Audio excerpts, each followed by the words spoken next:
Hebrews 4:1-16. Therefore, since the promise of entering his rest still stands, let us be careful that none of you be found to have fallen short of it. For we also have had the good news proclaimed to us, just as they did. But the message they heard was of no value to them, because they did not share the faith of those who obeyed. Now we who have believed enter that rest, just as God has said. So I declared on oath in my anger, they shall never enter my rest. And yet his works have been finished since the creation of the world.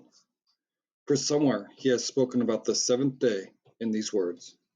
On the seventh day, God rested from all his works. And again, in the passage above, he says, they shall never enter my rest. Therefore, since it still remains for some to enter that rest, and since those who formerly had the good news proclaimed to them did not go in because of their disobedience, God again set a certain day, calling it today.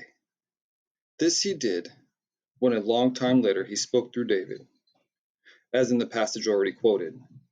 Today, if you hear his voice, do not harden your hearts.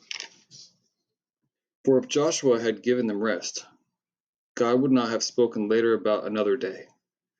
There remains then a Sabbath rest for the people of God. For anyone who enters God's rest also rests from their works, just as God did from his. Let us, therefore, make every effort to enter that rest, so that no one will perish by following their example of disobedience. For the word of God is alive and active, sharper than a double-edged sword. It penetrates even to dividing soul and spirit, joints and marrow. It judges the thoughts and attitudes of the heart. Nothing in all creation is hidden from God's sight. Everything is uncovered and laid bare before the eyes of him to whom we must give account. Therefore, since we have a great high priest who has ascended into heaven, Jesus, the Son of God, let us hold firmly to the faith we profess.